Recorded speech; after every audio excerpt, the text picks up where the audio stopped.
pada akhir-akhir ini yang paling banyak yang disebut tadi tentang Injil palsu adalah Injil Barnabas. Bagaimana kita sebagai gembala-gembala maupun ya guru-guru teologi juga mengkanter, karena di zaman sekarang atau orang-orang sekarang lebih banyak aksesnya itu ke medsos lebih daripada akses di gereja-gereja. Apa yang kira-kira menjadi usaha-usaha kita untuk dapat mengkanter ini?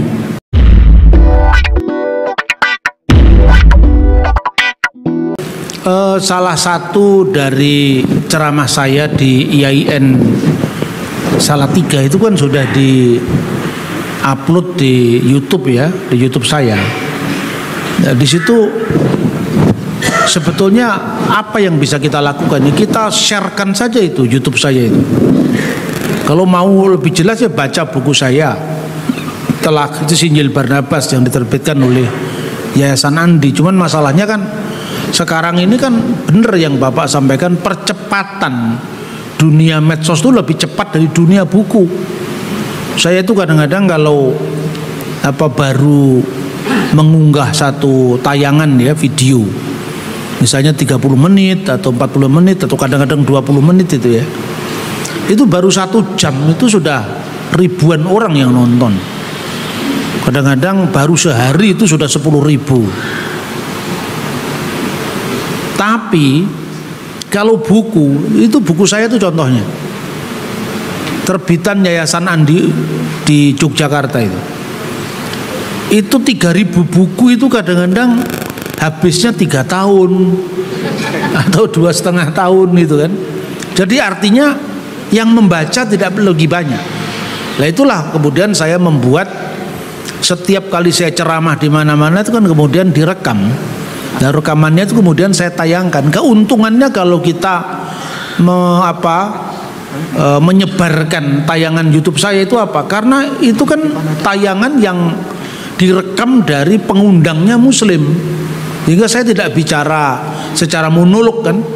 Karena saya diundang dalam seminar nasional di Salatiga. Lalu terjadi tanya jawab termasuk mahasiswa, dosen.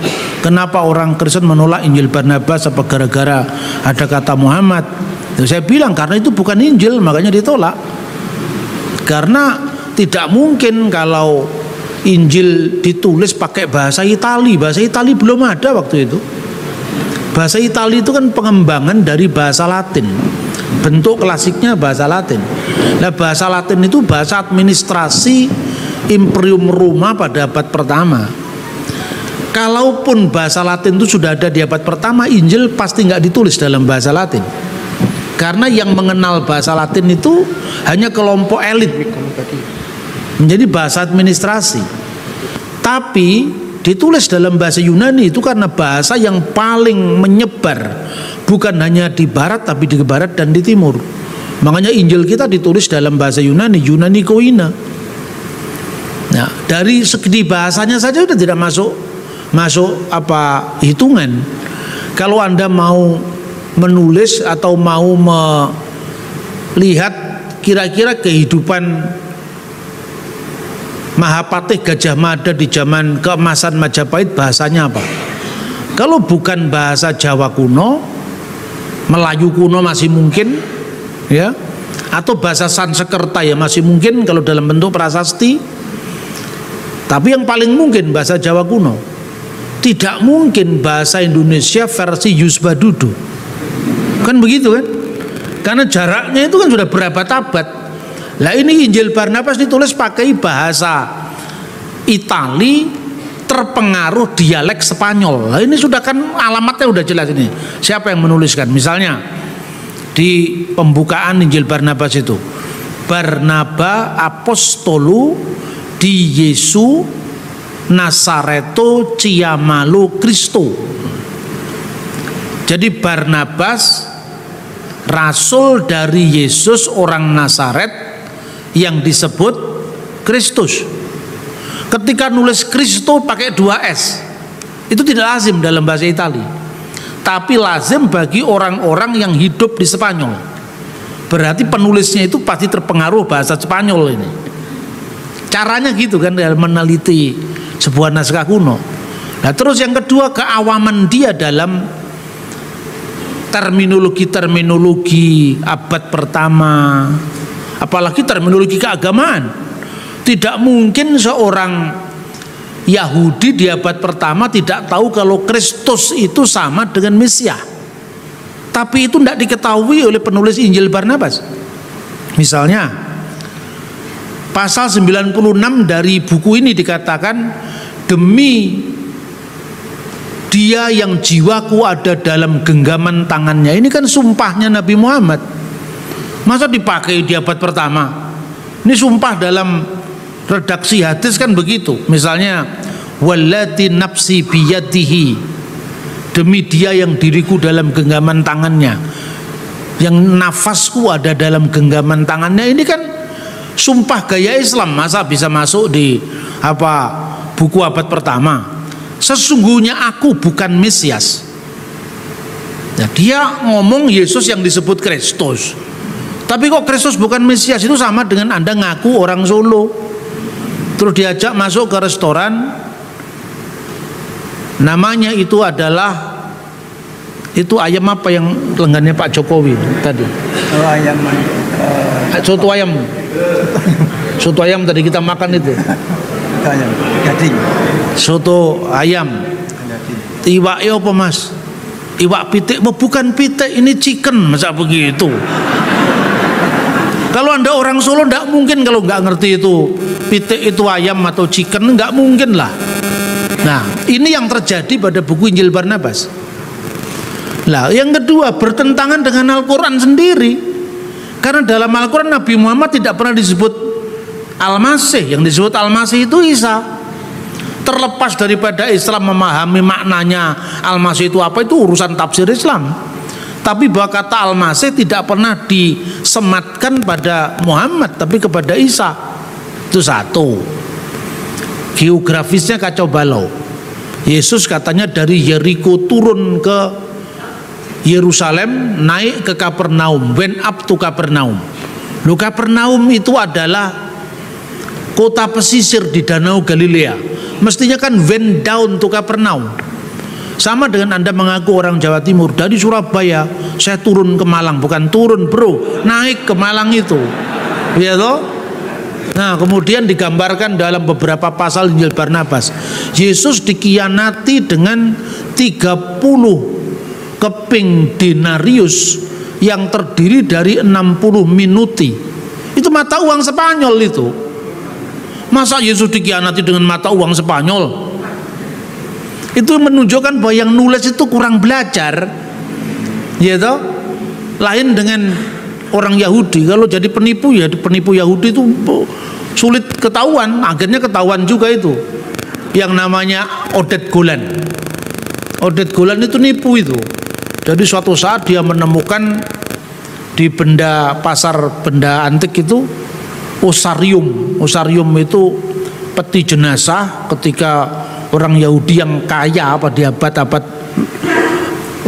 permulaan Masehi itu, ketika mayatnya itu dibaringkan di dekat batu itu, kemudian ditutup batu, nanti kalau sudah bertahun-tahun itu sudah hilang sendiri, hanya tulang-tulangnya.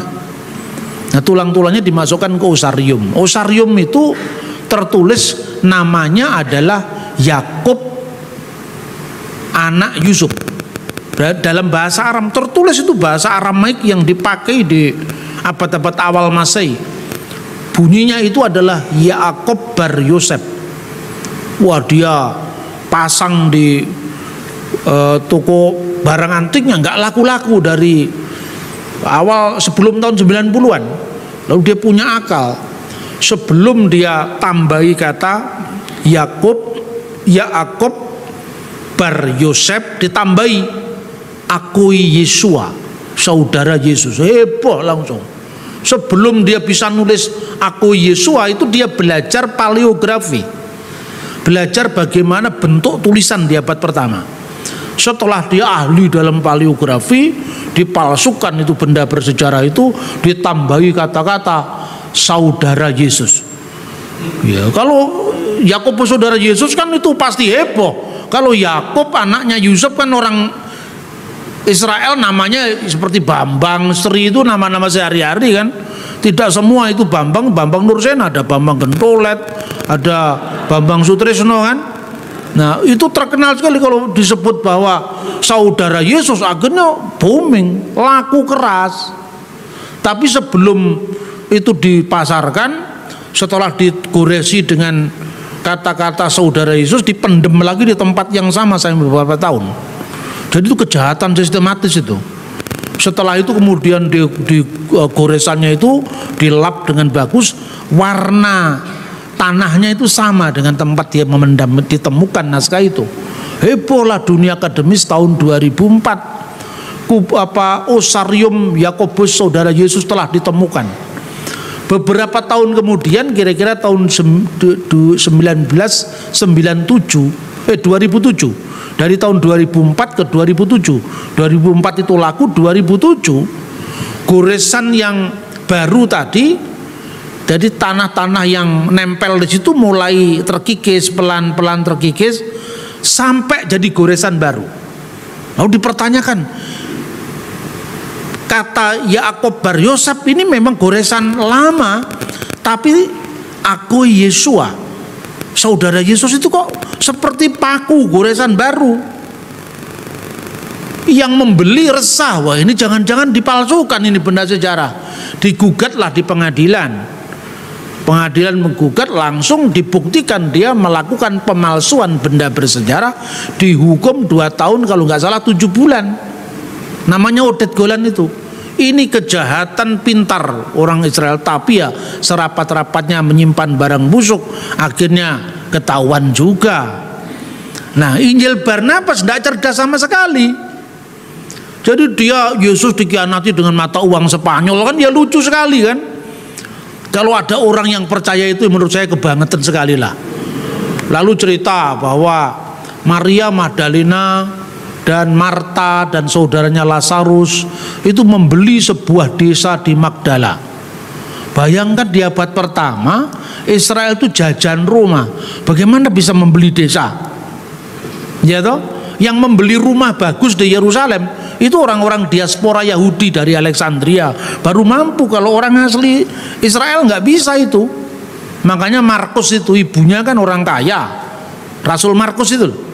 Makanya di dalam Kisah Rasul pasal 12 itu disebutkan para rasul ngumpul, termasuk ketika Petrus dibebaskan dari penjara oleh malaikat itu, ngumpulnya di rumah Maria ibu Yohanes yang disebut Markus. Dan itu rumah itu sampai sekarang masih ada di Israel sekarang. Yang bisa beli rumah di tengah kota pada zaman itu, kalau bukan orang kaya, orang Roma, orang high class lah, itu orang Yahudi yang datang dari mancanegara, orang Yahudi diaspora. Karena Markus itu ibunya adalah orang Yahudi yang kelahiran Alexandria. Pamannya namanya Barnabas kan juga kaya juga. Itu loh disebutkan di situ. Makanya dia punya nama pun nama Latin, yaitu Markus. Kenapa dia namanya Markus, yang lain-lain nama Yahudi, kok dia namanya nama Latin? Karena di kalangan terpelajar. Makanya Markus itu nama Latin. Kalau Anda lahir di Wonogiri abad ke-19, namamu Alexander, pasti orang yang doyan pendidikan. Tapi namanya waktu itu kan Waru, Bejo, gitu, Tukimin, Tukijo itu kan. Baru kalau dia lahir dari kalangan priayi mungkin namanya Seno Adi Ningrat atau Seno Nugroho, kan gitu kan. Ya, coba perhatikan, itu kan kelihatan nama-nama itu bisa dilacak. Makanya Markus kelihatan elit karena namanya nama Latin. Jadi kalau nama Ibrani misalnya Simon, ya, nama Yunani itu lebih populer, namanya Petrus. Andreas itu nama Yunani, karena Yunani menjadi bahasa lingua franca, menyebar di mana-mana. Mirip kalau bahasa Indonesia kita sekarang atau bahasa Inggris untuk lingkungan tertentu. Tapi kalau memakai bahasa Latin, itu bahasa kaum elit, mesti anaknya orang-orang kaya. Makanya Markus sampai menjadi penerjemah Petrus ketika Petrus pergi ke wilayah barat. Lah Petrus nggak pernah les bahasa Latin kok dia bisa ke Roma. Karena apa? Karena ada Markus, gitu loh. Jadi ini bisa dilacak satu demi satu. Kenapa Petrus satu orang namanya 3 bahasa? Karena wilayah Israel itu wilayah bangsa-bangsa. Maka Galilea disebut Galil Hagoyim, Galilea wilayah bangsa-bangsa. Nama Yunaninya Petrus, nama Ibraninya Simon, ya kan? Simon Petrus. Nama Aramnya Kefas, Kefas itu Aramaik, Petrus itu Yunani, Simon itu Ibrani. Satu orang namanya 3 bahasa. Seperti saya, Bambang itu bahasa Jawa, Nur itu bahasa Arab, Sena bahasa Sanskerta. Bener gak? Itu loh kira-kira saudara-saudara. Dari nama itu bisa lihat, oh enggak mungkin kalau Pak Bambang itu hanya lahir dari keluarga yang homogen. Kalau keluarga saya misalnya keluarga santri semuanya, nama saya pasti Miftahul Huda, gitu? Atau Muhammad Nursyam misalnya. Tapi karena keluarga saya itu ya ada yang Islam, ada yang kejawen gitu kan. Makanya orang Jawa kan pasti namanya itu ya pasti terkait dengan Bambang Budi, itu kan nama Jawa. Seno ya, karena dari bahasa Sanskerta menjadi bahasa Jawa kuno, Seno, Nur Sena gitu, kira-kira seperti itu. Itu bisa dilacak. Nah, Injil Barnabas tidak memenuhi syarat di situ semua. Cuma ya orang bisa membeli kota itu hanya di abad pertengahan ketika zaman revolusi industri itu. Mulai zaman kapitalisme kan itu. Terus kemudian Yesus mengusir setan memasuki ke tong-tong yang berisi air. Tong-tong besi yang berisi air. Zaman Yesus air itu disimpan di tempayan. Tong-tong besi itu dimulai setelah revolusi industri abad 10. Ini terlalu mudah untuk bisa dipatahkan. Makanya ketika seorang dosen bertanya kepada saya di IAIN Salatiga, apakah itu ada kata Muhammad, Pak? Ya tidak ada masalah dengan itu. Kalau misalnya saya katakan ada nama Muhammad di dalam Alkitab, saya pasti percaya. Tapi karena memang tidak ada, saya bilang begitu. Jadi kenapa Injil Barnabas ditolak? Karena memang bukan Injil. Gitu loh kira-kira saudara-saudara. Nah, kalau Anda menyebarkan YouTube saya itu ada 3 tayangan itu ya. Pertama, bukti keaslian Taurat dan Injil. Kedua, problematika Injil Barnabas ketika tanya jawab tentang Injil Barnabas. Itu ada. Itu yang nonton sudah lebih dari 1 juta itu. Yang nonton tayangan Injil Barnabas saya di IAIN itu sudah lebih dari 1 juta orang. Jadi artinya sudah cukup menyebar. Cuman akan lebih menyebar lagi kalau Anda bisa tayangkan itu paling aman. Karena itu kan ceramah saya di IAIN. Bukan saya ngerasani Islam di gereja, enggak. Saya ceramah di lingkungan Islam sendiri. Jadi secara hukum itu kan lebih aman karena saya diundang. Dan memang itu penghargaan saya terhadap IAIN Salatiga yang sangat-sangat terbuka di dalam menolak Injil Barnabas, karena memang itu tidak layak dijadikan rujukan dalam dialog. Katanya Pak Mahfud Jailani waktu itu, kalau ini palsu kenapa kita jadikan rujukan dalam hubungan Kristen Islam? Ya sudah, kita tolak saja. Ini Injil palsu, ini nggak cocok dijadikan rujukan dalam dialog Kristen Islam. Sampai kayak gitu. Terima kasih saudaraku yang dikasihi Tuhan sudah menonton video ini dari awal sampai selesai. Jika ada pendapat atau pertanyaan silahkan isi di kolom komentar ya. Mari kita ulas kembali mengenai Injil Barnabas secara mendalam. Yang jadi pertanyaannya adalah, siapakah penulis Injil Barnabas? Banyak orang berpikir bahwa kitab Injil Barnabas berasal dari murid Isa yang bernama Barnabas. Padahal pandangan ini salah. Kitab Injil Barnabas ditulis oleh Mustafa de Arande. Ia seorang Muslim Arab berkebangsaan Spanyol, hidup sekitar tahun 1500. Ia bukan murid Isa Al-Masih. Ia juga tidak pernah diakui sebagai rasul ataupun nabi, baik oleh umat Muslim dan Nasrani. Ini salah satu poin dasar yang penting, bahwa asal penulisan kitab ini dari orang biasa. Tidak ada yang mengakui otoritasnya untuk menulis kitab suci, sehingga isinya bukanlah acuan kebenaran. Selanjutnya saat penelitian, banyak ahli mengatakan Injil Barnabas palsu, karena terdapat banyak sekali kesalahan informasi dalam isi kitabnya. Mustafa de Arande tidak menguasai sejarah dan budaya abad pertama. Ia mengambil banyak informasi dari budaya dan cerita yang berkembang pada zamannya, sehingga ada banyak sekali kesalahan mendasar. Berbagai kesalahan isi dalam kitab Barnabas. Ada begitu banyak kesalahan dan kejanggalan Injil Barnabas ini. Banyak kesalahan data, juga banyak perbedaan ajaran baik dengan Al-Quran maupun Injil. Mari kita lihat berbagai contoh kesalahannya. 1. Injil Barnabas palsu karena kesalahan data sejarah dan budaya. Penulis menyatakan Isa lahir pada zaman pemerintahan Pontius Pilatus. Padahal Pontius Pilatus memerintah di Palestina 26-36 Masehi. Jadi Pontius Pilatus berkuasa sekitar 20 tahun sesudah kelahiran Isa. Pasal 20-21 menyatakan Isa berlayar dari Danau Galilea ke Nazaret. Kenyataannya Nazaret adalah kota daratan. Letaknya 25 km dari Danau Galilea. Kota ini berada 320 meter di atas permukaan laut. Pasal 21 menyatakan Isa mendaki ke Kapernaum. Padahal kota Kapernaum adalah kota dataran rendah. Letaknya di pesisir yang pada tepi pantai Galilea. Pasal 98 menyatakan 200 keping emas dirham tidak cukup memberi makan 5.000 orang. Jelas ada kesalahan mata uang. Penulis tidak paham beda antara mata uang emas dirham dan perak dinar. Penulis juga menggunakan penilaian pertukaran mata uang yang salah. Menurutnya 1 keping emas sama dengan 60 keping perunggu.